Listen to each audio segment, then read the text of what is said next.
South Africa has been plunged into shock and dismay following the explosive revelation that 92 new arrest warrants have been issued against some of the most senior and influential members of the African National Congress, ANC. This unprecedented development has shaken the country's political foundation, leaving the ruling party scrambling to contain the fallout as outraged citizens demand transparency, accountability, and swift justice. According to early reports, the National Prosecuting Authority, NPA, has compiled a confidential list of 92 individuals allegedly implicated in far-reaching investigations involving corruption, fraud, money laundering, and the systematic looting of state resources.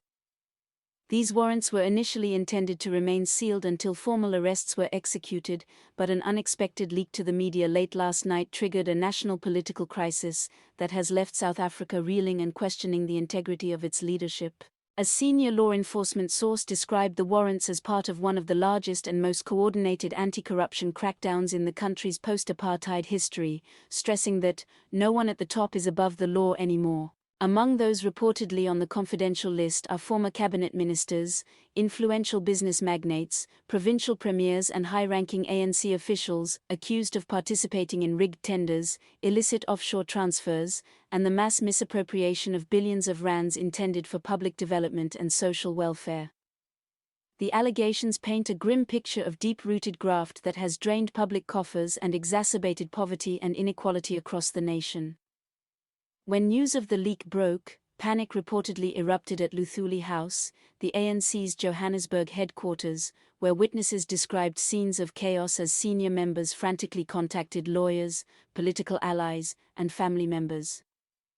According to one insider, some leaders are trembling, fearing their names are on the list, and some already know they are. Shortly after midnight, an emergency meeting was convened to assess what insiders are calling the most significant political crisis since the Jacob Zuma era, a period notorious for state capture and rampant corruption. Although the NPA has not released the list publicly, several investigative journalists claim to have independently verified portions of it. Some reporters have hinted, though without formal confirmation, that individuals within President Cyril Ramaphosa's inner circle may also be implicated. Even the possibility has fueled widespread anxiety, suggesting that corruption might penetrate deeper into the upper echelons of government than many South Africans ever imagined.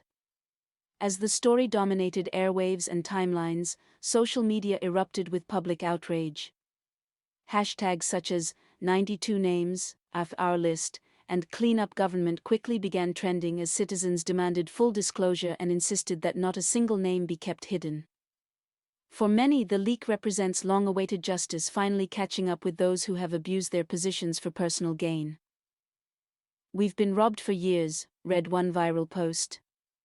"Now we want to see every name on that list, no more secrets." Activist groups, trade unions, and civil society organizations rapidly mobilized, organizing nationwide protests that saw thousands marching toward the union buildings in Pretoria and provincial government offices across the country. Their demands were clear: immediate resignations, transparent investigations, and the public release of the entire list. Meanwhile, President Ramaphosa faces one of the most daunting leadership tests of his political career. His office released a brief statement urging patience and asking the public to allow due process to unfold. However, critics argue that he is deliberately stalling to protect political allies, raising concerns about whether the presidency itself may become entangled in the controversy. Political analysts warn that Ramaphosa faces a dangerous dilemma: act decisively and risk alienating his own support base, or remain silent and appear complicit, potentially marking the beginning of the end for his presidency. The NPA has indicated that arrests could begin within weeks as case files are finalized and warrants executed. Sources within the Hawks, South Africa's elite anti-corruption unit, have confirmed that specialized task forces are already deployed across several provinces to prevent suspects from fleeing, interfering with investigations, or destroying evidence. If these reports prove accurate, the country may soon witness a historic wave of high-profile arrests involving some of its most recognizable political, business, and provincial figures.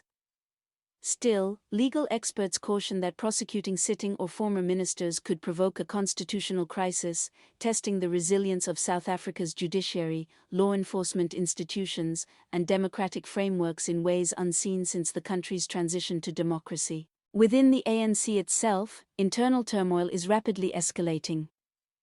Party spokespersons have dismissed the leak as a politically motivated attempt to destabilize the organization ahead of the 2026 general elections, but critics argue that such denials no longer carry weight. As one retired ANC veteran remarked, "You can cry conspiracy every time the truth surfaces, but people no longer believe it." Reports indicate that tempers are flaring during internal discussions. Some factions insist the party must fully cooperate with investigators to demonstrate accountability and restore public trust, while others argue for an internal inquiry to control the narrative and contain reputational damage. This tug-of-war underscores just how deeply fractured and divided the African National Congress has become, as long-standing rivalries between reformists and loyalists resurface, each faction blaming the other for the party's decline. Across the country, ordinary South Africans are experiencing a range of emotions: anger, vindication, disbelief, and cautious hope. For communities plagued by unemployment, crime, service delivery failures, and persistent inequality, the news has struck a deeply personal chord. Many feel betrayed by leaders who promised transformation and prosperity but instead allegedly enriched themselves at the expense of those they were elected to serve. "We've always known corruption was killing this country," one resident said during a public forum. "But to see it laid bare like this, it hurts. It feels like being robbed in broad daylight by the people who swore to protect us." Yet others argue that this moment, painful as it is, represents a necessary reckoning, a chance for the nation to finally confront the rot that has long hollowed out its institutions. Churches, youth movements, grassroots organizations, and trade unions have all joined the call for full transparency, asserting that justice must not only be done but also be seen to be done. International observers are closely watching the situation as well. South Africa's credibility as a continental leader and its reputation as one of Africa's strongest democracies now hang in the balance. Diplomatic officials and global financial analysts alike warn that prolonged political instability could lead to social unrest, economic uncertainty, and potential market volatility. Investors are already wary, citing concerns over leadership uncertainty and the potential for disruptive power struggles within the ruling party. Nevertheless, some commentators believe that, if handled correctly, this crisis could ultimately strengthen the nation's democracy. Bringing powerful individuals to justice, they argue, would mark a turning point in South Africa's fight against corruption, proving that accountability applies to everyone, regardless of influence or political connection. In cities like Johannesburg, Durban, and Cape Town, grassroots movements have begun organizing candlelight vigils, community dialogues, and public forums to discuss corruption and the future of South African democracy. These gatherings reflect a growing desire among citizens to reclaim ownership of their political destiny and hold leaders to higher ethical standards. For many, this moment is not merely a scandal, it is a reckoning with decades of betrayal, inequality, and unfulfilled promises. Some see it as a chance to rebuild from the ground up, purging corrupt figures and restoring integrity to public institutions.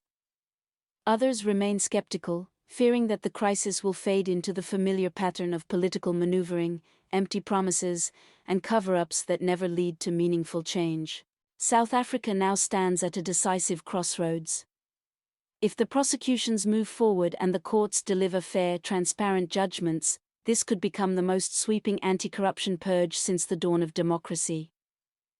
But if the process stalls due to political interference, factionalism, or bureaucratic obstruction, it may instead expose the full depth of institutional decay and deliver a devastating blow to public confidence in government.